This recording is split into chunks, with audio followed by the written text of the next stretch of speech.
السلام علیکم ورحمۃ اللہ۔ معزز دوستو، ایک محترم مکرم دوست سے گفتگو ہو رہی تھی کہ اثنائے گفتگو حضرت حمزہ کا تذکرہ آ گیا، ان کی جرأت و بہادری کا بیان آ گیا، اسلام کے لیے ان کے اندر پائے جانے والی حمیت اور شجاعت کا ذکر آ گیا۔ جب ایک مرد جری کا تذکرہ چھڑا تو دل میں ہلچل سی مچ گئی، روح میں حرارت پیدا ہو گئی، دماغ نے راحت محسوس کی۔ تو میں نے سوچا چلو اس مرد صالح کی شہادت کا ذکر اپنے بچوں کے سامنے کرتے ہیں تاکہ وہ بھی سن لیں۔ مگر یہاں میں رک کر ایک نقطہ بیان کروں گا کہ حضرت حمزہ کی جرأت و بہادری کا جب تذکرہ چھڑا تو جیسے دل میں ہلچل مچی، تو وہاں سے ایک نقطہ سامنے آیا کہ عرب معاشرہ، جہاں ہم دیکھتے ہیں کہ بہت ہی چھوٹی عمر میں بچے قیادت کرتے ہیں، مارکوں میں جاتے ہیں اور مار کے مارتے ہیں، قبیلے کی قیادت کرتے ہیں، دشمن ان کے نام سے تھراتا ہے اور دوست ان کے نام سے محبت کرتے ہیں۔ ایسا کیوں ہے؟ یہ فیکٹر کیوں تھا کہ وہ جاہلی معاشرہ جہاں بہت ہی چھوٹی عمر میں قبیلے کی قیادت سامنے آتی، قوم کی قیادت سامنے آتی؟ اسی لیے ایک حماسی کہتا ہے وَلَيْسَ يَهْلِكُ مِنَّا سَيِّدٌ أَبَدًا إِلَّا أَنْتَ لَيْنَا غُلَامًا سَيِّدًا فِينَا، کہتا ہے کہ ہمارے قبیلے کی جرأت و بہادری کا کیا کہنا، ہمارے قبیلے کی شرافت کا کیا کہنا، ہمارے قبیلے کی عظمت کا کیا کہنا کہ ہمارے ہاں یہ دستور ہے کہ ہمارا سردار، بوڑھا سردار جب فوت ہو جاتا ہے تو ہمیں قائد ڈھونڈنے کے لیے دیر نہیں لگتی، تلاش نہیں کرنا پڑتا، ہم جس بچے کو بھی سردار بنا دیں وہ قیادت سنبھال لیتا ہے۔ یعنی ہمارے ہاں بوڑھے جوان تو ایک طرف، بچوں کے اندر اتنی صلاحیت ہے کہ وہ قیادت کرتے ہیں، احسن طریقے سے گفتگو کرتے ہیں کہ سننے والا حیران رہ جاتا ہے۔ تو انہوں کے ہاں یعنی عربوں کے ہاں جہاں تربیت کے اور کئی ذرائع تھے، وہاں ایک شاندار طریقہ یہ تھا، بچوں کی تربیت کا ایک شاندار طریقہ یہ تھا کہ عرب سردار داستان گو لوگوں کو بلواتے جو ان کے بچوں کے سامنے ایسے لوگوں کے تذکرے کرتے، ایسے لوگوں کے قصے بیان کرتے جو دل گردے والے تھے، جو حوصلے والے تھے، جو ہمت والے تھے، جن پر مرد کی اصطلاح پوری آتی، جو مرد تھے، پورے مرد۔ ایسے کرنے سے وہ لوگ یعنی عرب جوان بہت ہی جلد بھانپ جاتے کہ زندگی کا راز کیا ہے، زندگی کا سفر کیسے طے کرنا ہے، مصیبتوں کے ساتھ کیسے ٹکرانا ہے، الجھنوں پر قابو کیسے ڈالنا ہے، اندھیری رات میں سفر کیسے کرنا ہے، دشمن کی چالوں کو کیسے سمنا ہے، دشمن کی مکاریوں کو کیسے شکست دینی ہے، یہ ہم دیکھتے ہیں کہ بڑی آسانی سے وہ لوگ سمجھ جاتے تھے اور 9 عمری میں ہی ان کے تذکرے پھیل جاتے تھے۔ ہمارے ہاں یہ کام فلموں سے لیا جا سکتا تھا، ڈراموں سے لیا جا سکتا تھا، اگر پارٹیشن کے بعد اس انڈسٹری کو فیض احمد فیض کے حوالے کیا جاتا، آغا شورش کے حوالے کیا جاتا، جوش کے حوالے کیا جاتا، مگر ہم نے پوری قوم کو، پورے قوم کے بچوں کو پڑھے لکھے لوگوں کی نسبت سلطان رائی کے حوالے کر دیا، جس کا نتیجہ ہم آج بھگت رہے ہیں۔ کیونکہ یہ ایک حقیقت ہے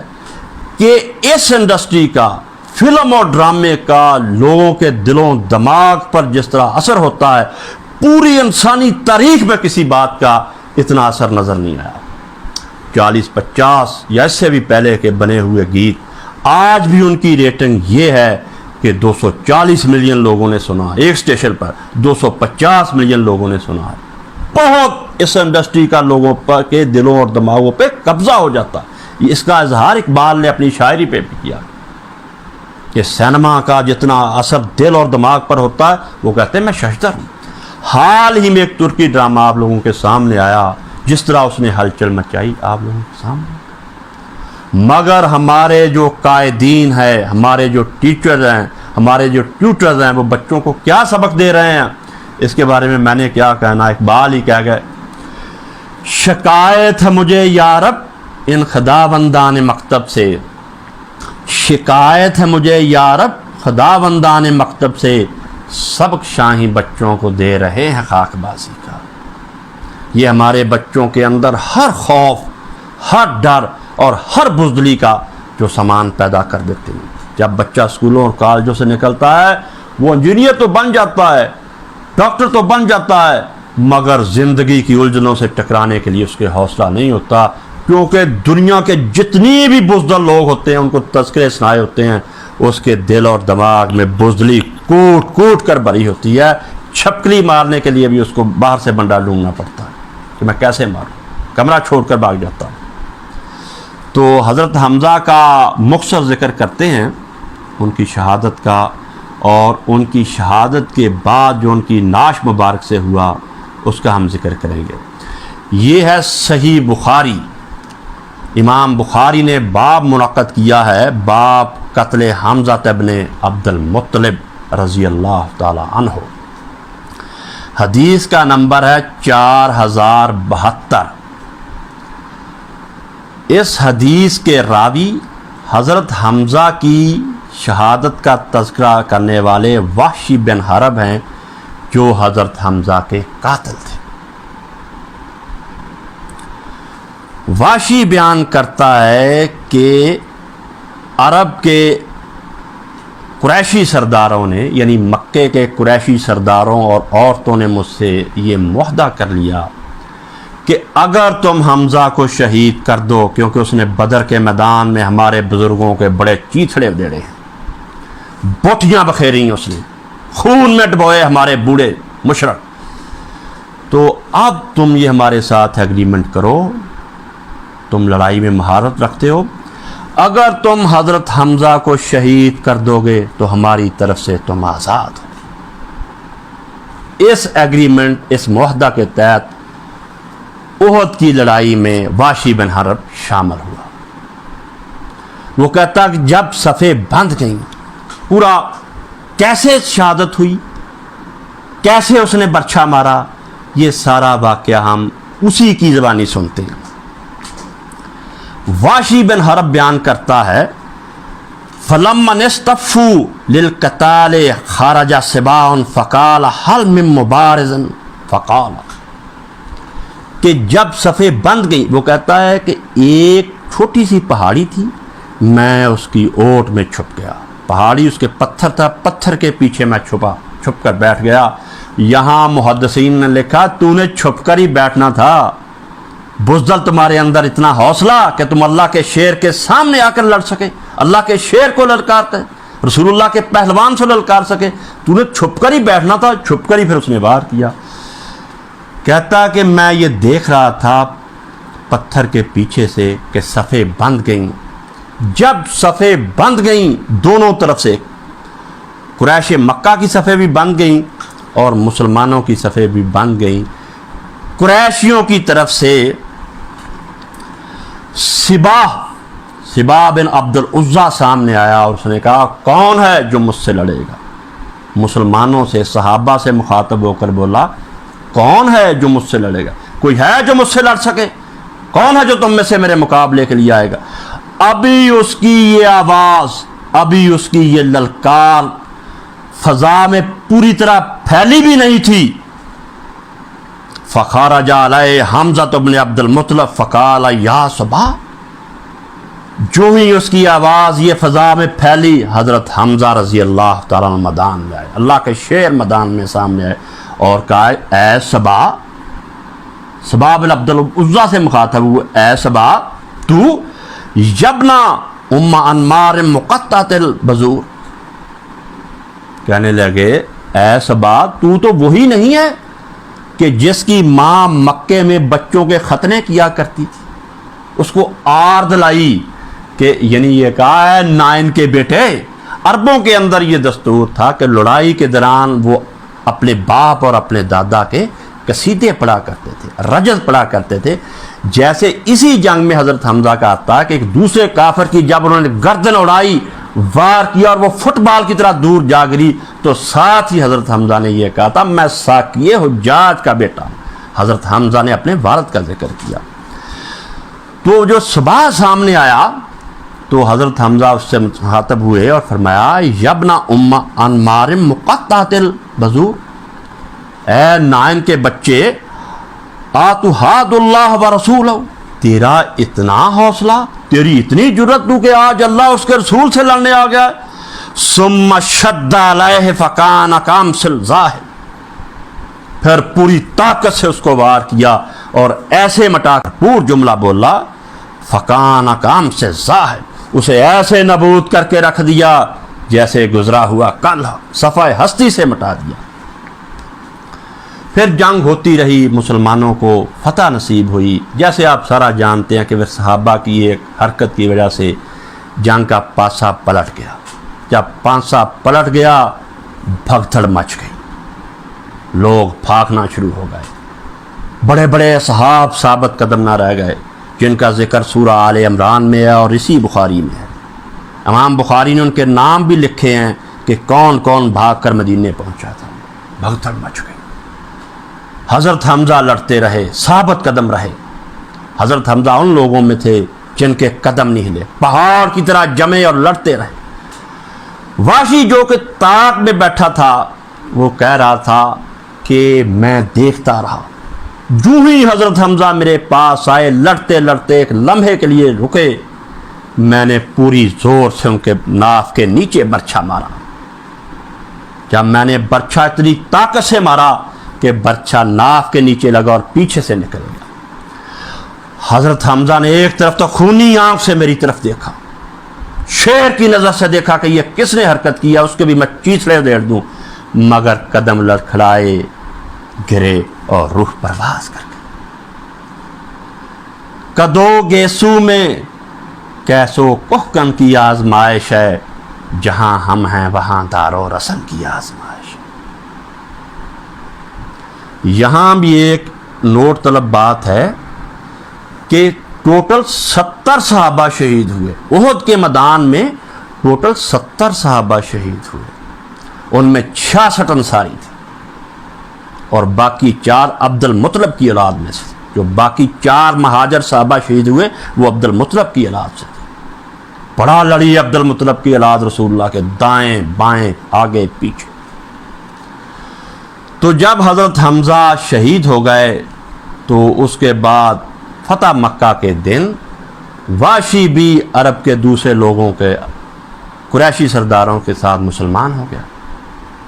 مگر اس کو پتا تھا کہ میں نے رسول اللہ کو بڑی تکلیف دی ہے، آپ کے دل کو زخمی کیا ہے، رسول اللہ کی روح کو زخمی کیا ہے، آپ کے دماغ کو زخمی کیا ہے، اس لیے وہ طائف بھاگ گیا۔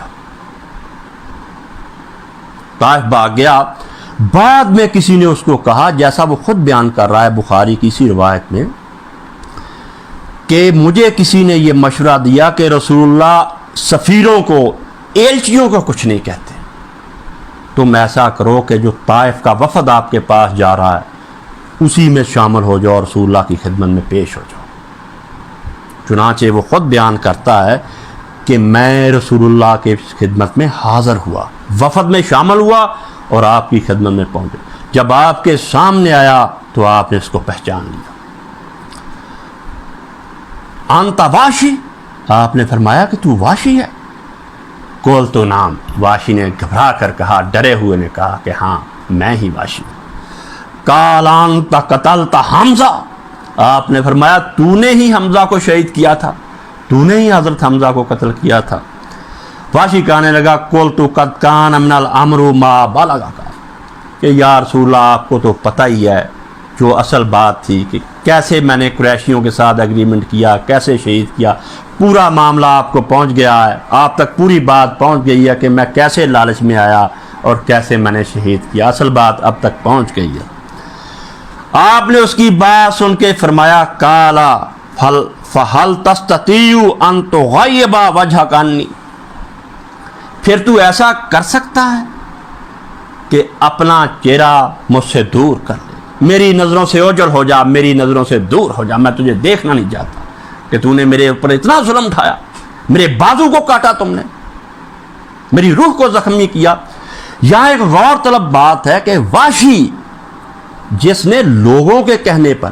کن کے کہنے پر یہ آپ کو پتا، لوگوں کے کہنے پر حضرت حمزہ کو شہید کیا، یعنی شوٹر تھا وہ، پیچھے اور طاقتیں تھی، اس شوٹر کو تو آپ نے کہا دور ہو جا میری نظروں سے، دفع ہو جا، چلے گیا اور پھر وہ چلا گیا۔ یہاں غور کرنے کی بات ہے، یہاں رکنا پڑے گا اور غور کرنا پڑے گا کہ ان لوگوں کے لیے بھی اس میں ایک ڈانٹ تھی، ان لوگوں کو بھی ایک سرزش تھی، ان لوگوں کے لیے بھی ایک دھمکی تھی جو بعد میں مار مار کر لوگوں کو سے بیعت لیتے رہے۔ ان کے لیے بھی ایک سبق تھا کہ تم بھی پیچھے صفوں میں چلے جاؤ، مگر انہوں نے، کیونکہ ان کے اندر پتہ نہیں کیا مادہ تھا، مگر وہ مار مار کر لوگوں سے بیعت لیتے رہے۔ اب ایک مختصر بات کرنی ہے کہ بعض لوگ اب انکار کرنا شروع ہو گئے ہیں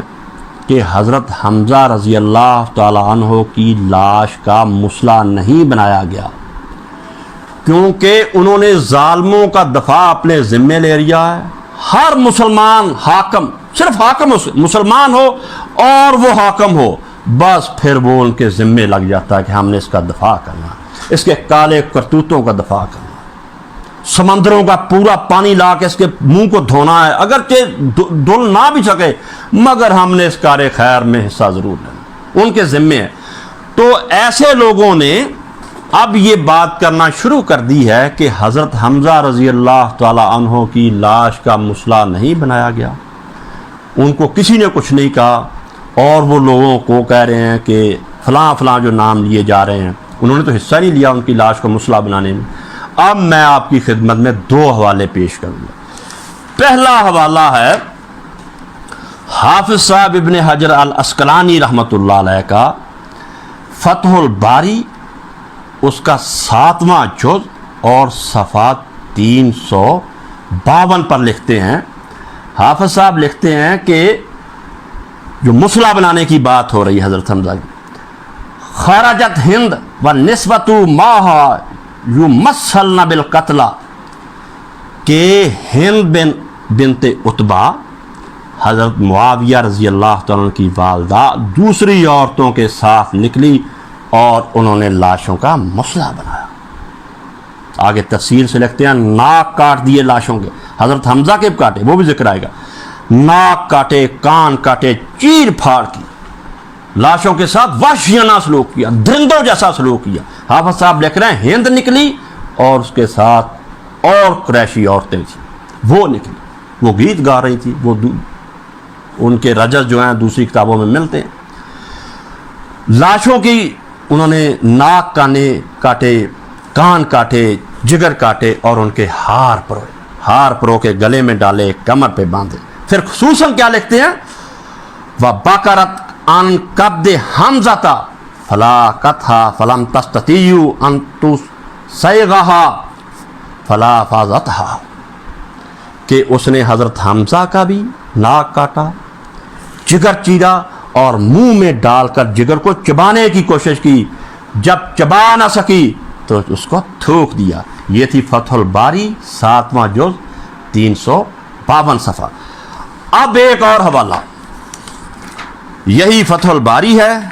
یہی جلد ہے، یعنی 7 اور صفحہ 371، اس پر حافظ ابن حجر عسقلانی تفصیل کے ساتھ ایک روایت لے کر آئے ہیں جو ہے مسند ابی یعلا میں 3568 نمبر پر،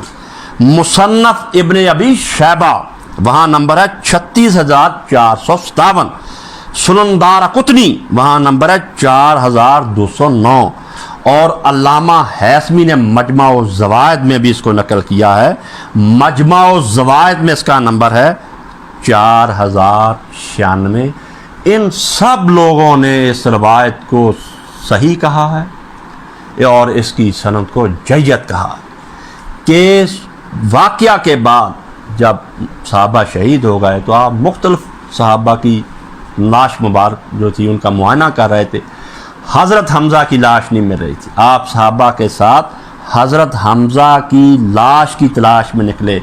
چلتے چلتے آپ ایک نالے کے پاس پہنچے, دیکھا کہ وہاں حضرت حمزہ کی لاش پڑی ہوئی تھی. جو پہلے بات آئی نا, آپ کے کان کٹے ہوئے تھے, ناک کٹا ہوا تھا, ہونٹ کٹے ہوئے تھے, جگر نکالا ہوا تھا, پیٹ چاک کیا ہوا تھا, بہت بری طرح لاش کو مسلح بنایا ہوا تھا, مسخ کی ہوئی تھی. آپ نے جب یہ دیکھا تو آپ کے دل پر بہت تکلیف ہوئی, بہت رنجیدہ ہوئے, اور آپ نے دکھ بھرے لہجے میں کہا کہ اگر مجھ کو اندیشہ نہ ہوتا کہ میری پھپھی صفیہ سے اس طرح لاش نہ دیکھی جائے گی تو میں دفن نہ کرتا, میں نے اسے یہاں چھوڑ جانا تھا. اگر مجھے یہ ڈرنا ہوتا کہ لوگ بعد میں میری سنت پر عمل کر کے مردوں کو دفن کرنا نہ چھوڑ دیں گے, یعنی دفن ہی نہ کریں گے مردوں کو, تو میں حمزہ کو اسی طرح کٹے پھٹے کو چھوڑ جاتا. اس کو پرند کھاتے, درندے کھاتے, اور قیامت کے دن یہ ان کے پوٹوں سے اٹھتا. یہ حال کیا انہوں نے. تو یہ دو حوالے آ گئے کہ ان کی لاش کا مسلح بنایا گیا. مسلح ہند بنت عتبہ جناب معاویہ کی والدہ نے بنایا, گلے میں ہار ڈالا اور کمر میں پیٹی بنا کر ڈالی. حضرت حمزہ کی لاش کے بارے میں ابھی ایک ذہن میں شعر آ گیا ہے. جب کٹی پھٹی لاش تھی اور رسول اللہ دیکھ رہے تھے پاس کھڑے, اور فرما رہے تھے کہ اگر صفیہ کا خوف نہ ہوتا کہ اس سے یہ دیکھی نہیں جائے گی, اب مجھے دفن کرنا پڑے گا, اور اس کو چرند اور پرند کھاتے, ورنہ میں اسی طرح چھوڑ کر چلے جاتا. ہزار عمر فدائے دمے کے من نہ شوق, بخاک و خو تپم و گوئی این برائے منصب. عاشق کہتا ہے کہ میں تیری خاطر 100 بار, سینکڑوں بار خون میں لوٹوں, کٹ پھٹ جاؤں, خون میں ڈوب جاؤں, صرف اس ایک بات کی خاطر کہ جب میں کٹا پھٹا پڑا ہوں تو میرے سرہانے آ کر اتنا کہہ دے کہ تیرا یہ حشر میرے لیے ہوا. ہاں, تیرا یہ جسم جو ہے کٹ گیا ہے, تو جو خون میں ڈوب گیا ہے, میں نے تسلیم کیا کہ یہ میرے لیے ہوا. اللہ ہمارا حامی و ناصر.